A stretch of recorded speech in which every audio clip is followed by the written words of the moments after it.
Halo, kembali lagi dengan kami Java Football. Kali ini kami John dan Co akan ngosan ya. Ngosan kali ini kami akan membahas gebrakan investor baru Persijap Jepara. Nah, gebrakannya apa saja oleh investor baru ini? Oke, kita saksikan saja bersama. Ya, sebelumnya kita sudah pernah membahas tentang Persijap Jepara ya di konten-konten kita dulu banget. Nah, silahkan dicek konten kita soal Persijap Jepara ini. Siapa sih pemilik baru Persijap Jepara ini? Orangnya itu siapa dan bagaimana progresnya, bagaimana keprofesionalitasan dia. Nah, sebenarnya kita sudah pernah membahas di konten kita, tetapi ya mungkin banyak yang lupa. Kali ini akan saya ingatkan sedikit. Nah, pemilik dari Persijap Jepara ini adalah Pak Iqbal Hidayat yang mengakuisisi Persijap Jepara pada saat itu menggantikan Ibu Esti. Ibu Esti digantikan oleh Pak Iqbal Hidayat ini. Waktu itu Persijap kondisinya masih berada di Liga 3, klub ini tuh masih berjuang di Liga 3. Belum seperti sekarang ini kan, mereka berada di Liga 2. Pak Iqbal Hidayat sendiri ini profilnya itu, beliau ini juga bukan orang sembarangan sih. Beliau juga menurut pandanganku sih orang yang profesional. Nah, dalam arti profesional itu profesional dalam berbisnis dan lain-lain. Nah, menurut pandanganmu Cuk, ini tolong diingatkan kembali, Pak Iqbal Hidayat ini menurut pandanganmu seperti apa ini? Ya memang kalau kita cari profilnya di website atau di Google atau di lain-lain mungkin jarang kita bisa menemui profil lengkapnya. Tapi kalau kita lihat dari backgroundnya kita sendiri ya, menurut pendapat kita sendiri, dia itu orang profesional. Dilihat dari cara kerja, perkembangan Persijap Jepara dari akuisisi pas di Liga 3 sampai sekarang, itu kan kita melihat cara kerjanya. Ya, kalau mau cari profilnya agak susah, mending tanya sendiri aja ke Jepara sana, main-main atau terus tanya-tanya, interview ya, mungkin bisa dijawab oleh Pak Iqbal Hidayat, profilnya lengkapnya dan lain-lain. Ya, betul sekali. Pak Iqbal Hidayat sebenarnya saya sudah mencurigai beliau ini memang bukan orang sembarangan.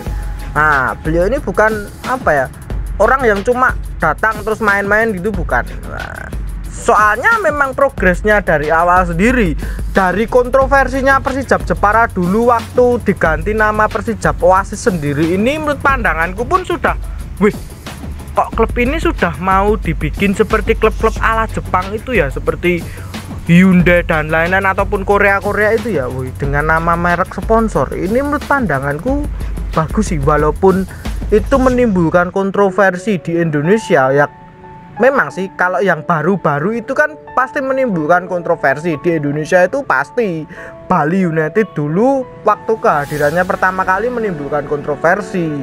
Terus Ransi Legon menimbulkan kontroversi dan lain-lain. Nah, sebenarnya itu banyak yang menimbulkan kontroversi ketika progres pemilik klub yang baru itu melakukan progres. Di Indonesia itu masih sangat tak lazim sekali mengganti nama ataupun gimana. Sebenarnya itu bukan mengganti nama sih, namanya tetap Persijap kan.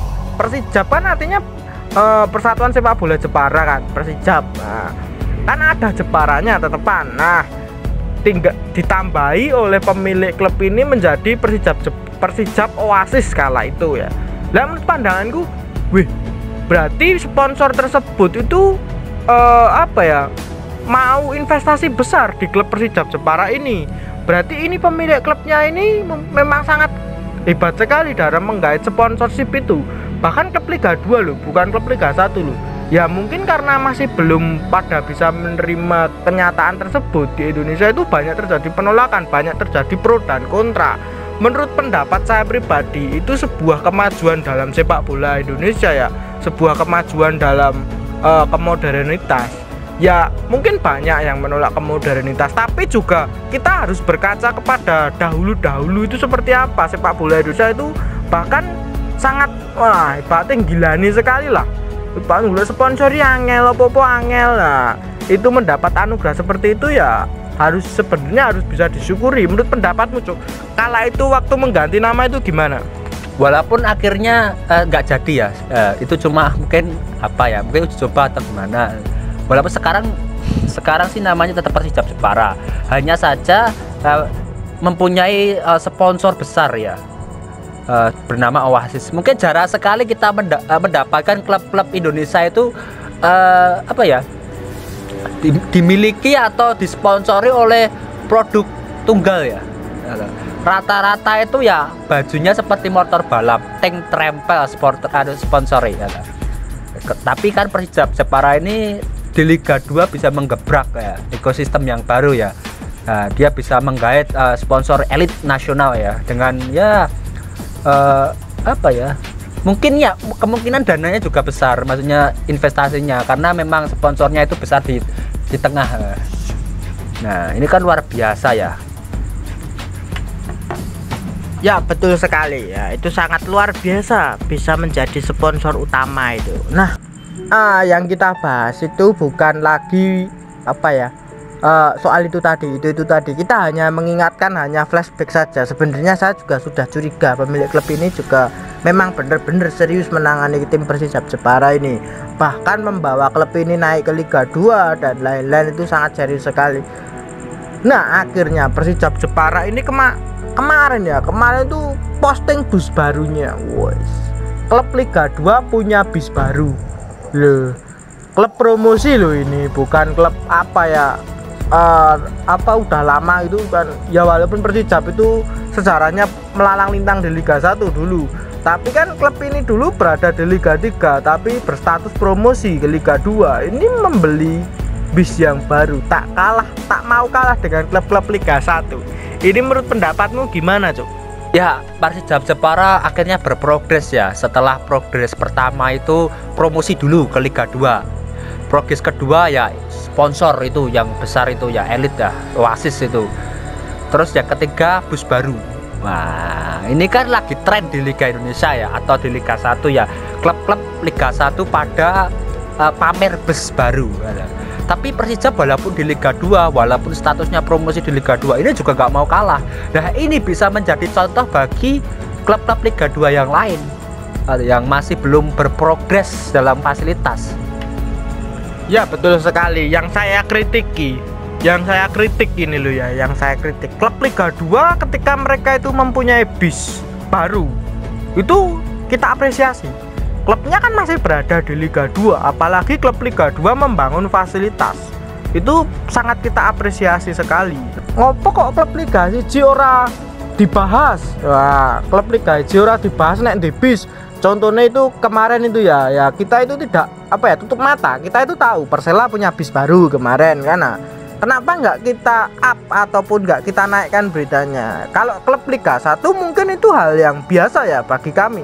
Bagi menurut pendapatku, klub Liga 1 itu memang seharusnya sudah menjadi tim yang profesional. Nah, klub Liga 2 itu menurut pendapatku semi profesional gitu. Nah, terus klub Liga 3 itu amatir. Nah, itu menurut pendapat saya pribadi ataupun kita dari Java Football ya. Jadi kalau klub Liga 2 itu sudah mau mulai profesional, itu sangat kita apresiasi sekali gitu. Nah, kalau klub Liga 1 mungkin yang kita apresiasi itu apa ya, out of the box lah, ibaratnya itu di luar dari ya, mungkin seperti contohnya itu training ground dan lain-lain, fasilitas lain-lain itu ya kita apresiasi. Tapi kalau klub Liga 1 itu menurut pendapat saya pribadi, bis itu sudah menjadi kewajiban bagi klub itu, bis, mes dan lain-lain itu kan sudah menjadi kewajibannya toh. Nah, kalau klub Liga 2 itu kan semi profesional. Menurut pendapatmu, Cuk, gimana ini? Ya benar sekali ya. Walaupun Liga 2 itu kalau di statuta PSSI itu harus klub profesional ya, tapi kan kita lihat kenyataannya Liga 2 itu semi profesional, bentuknya PT ya, perusahaan terbuka loh. Tapi kan realitanya seperti klub semi profesional.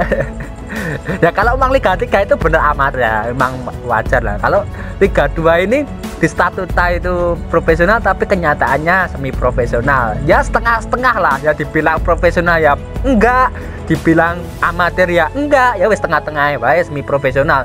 Karena masih gimana ya John? Masih harus pengembangan yang lain loh. Itu harusnya klub profesional itu sudah siap dari segala hal loh. Tinggal prestasi harusnya klub Liga 1 itu loh.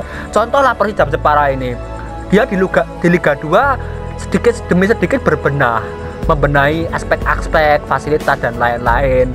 Ya kita berharap nanti Persijap Jepara juga akan membenahi training ground, akan membuat training ground, membuat ya Megastore dan lain-lain lah. Ya betul sekali. Bukannya kita itu menolak untuk mengapresiasi klub Liga 1, yaitu progres bagus, mereka itu membeli bus itu progres bagus, tetapi kita itu seharusnya ya udahlah gitu aja, biasa gitu. Tidak perlu apresiasi yang terlalu berlebih gitu.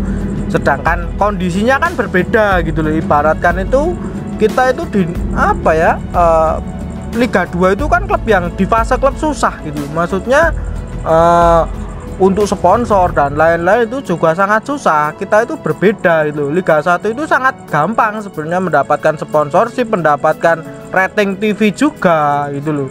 Nah itu kan juga bisa untuk membeli fasilitas dan lain-lainnya gitu. Nah kadang kan klub Liga 2 ini apa gitu ya, itu kan berbeda jauh gitu. Jadi kita perlu apresiasi kepada tim-tim Liga 2 yang mau bebenah. Apalagi yang perlu kita soroti utama itu dari klub Jateng terlebih dahulu sebenarnya. Dan kita memang nama kita itu aja Java Football gitu loh. Mungkin ya nanti bisa dari klub-klub lain-lain juga akan kita bahas gitu. Nah mungkin itu dulu saja perbincangan kita tentang bis dari Persijap Jepara ini. Jangan lupa like, comment, subscribe.